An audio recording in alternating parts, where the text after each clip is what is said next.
very much. I have already spoken, I think, 2 sessions.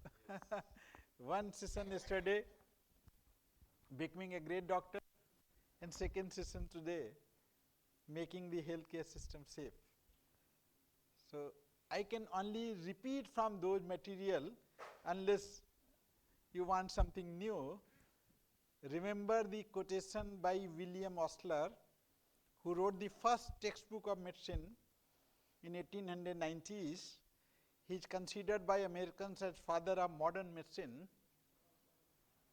A good doctor treats the disease,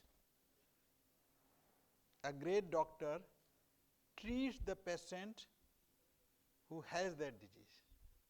When we were in medical sciences, I joined King George Medical College, Lucknow in 1980. Our entire 5.5 years, 3 professional, 1 internship was absolutely focused on patient.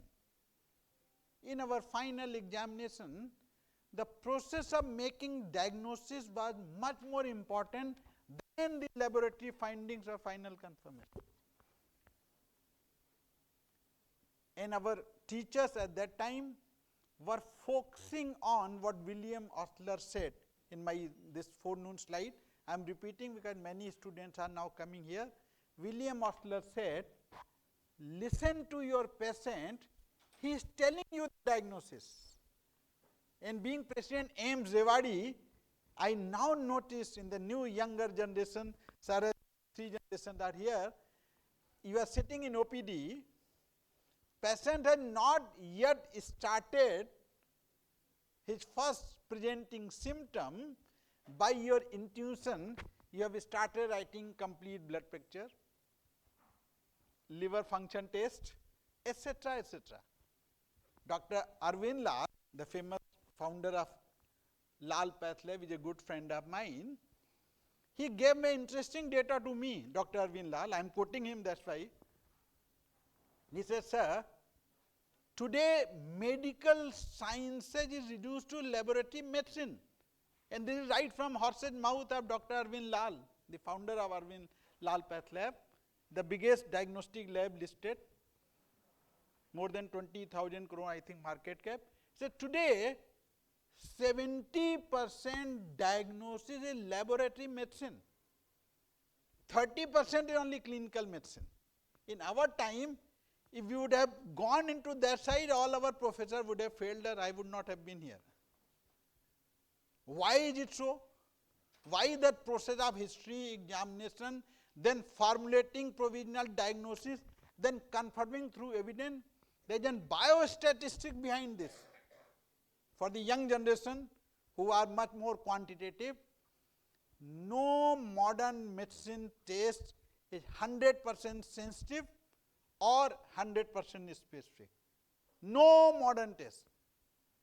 It is based on population trials, on the population statistics, and again statistics says if there is no 100% test which is 100% sensitive and 100% specific, then the pre-test probability defines the outcome which that test will say. Has it understood by the young generation? I am sure the elder generation have not studied biostatistics. Now I am into this, so I refresh myself. The pre-test probability of any test define the interpretation of that test. That means you need to increase the pre-test probability by intensive history, clinical examination, common signs and symptoms. When I was in King George Medical College, we had a famous clinical teaching methodology. Yesterday I was checking up with the Dean Academics here. We had every day bedside teaching from 6 to 9 p.m. by the assistant professor or chief resident or senior resident about clinical signs and symptoms, and before that 6 to 9 we may miss the morning class. It was permitted, proxy, everything, all shortcuts, but evening classes you cannot miss. Why? Today you will hear mitral stenosis sound in 20 cases, and if you are not today, tomorrow you will get only chance to hear mitral regurgitation and day after tomorrow you will hear Ronkai. So that 3-hour everyday clinical teaching bedside was the foundation of clinical science. And as I said in my presentation on medical system yesterday and today, kindly emphasize this process of decision making. Otherwise, what I said in this presentation just before this inaugural session, health system is becoming extremely unsafe. And I have got data with me to make this categorical statement. 40% ambulatory care, OPD care has got identified diagnostic, medication, therapeutics error leading to preventable harms, and that is happening because what William Osler again has said, we have got 72 specialization and super specialization. Every specialist and super specialist, the posterior chamber ophthalmologist and the eastern chamber, anterior chamber ophthalmologist, they are busy treating that disease. Now there is nobody left to treat that particular patient who came with disease. So my wisdom to all of you is to become a great doctor, take care of that person who is presenting you as disease. Yesterday I again made a bold statement from my experience of 44 years. How do you become a doctor?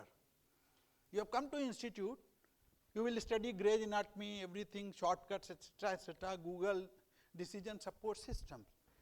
They will make you diagnosticians par excellence. They will make you therapeuticians par excellence. Then who will make you doctor? It is the patient who is coming in front of you, listening to him, listening to his life script, listening to the psychology of illness, listening to the resilience and his fight to that particular disease despite the socio-economic constraint of a backward area like Malwa, will enable you to become a true doctor with empathy and compassion. Once again, I will thank Dr. Vitull Gupta, the one-man army, for giving me this opportunity to gather this audience and share my experience that go back to roots, listen to your patient, establish a relationship with the patient. The doctor-patient relationship is what will make you doctor.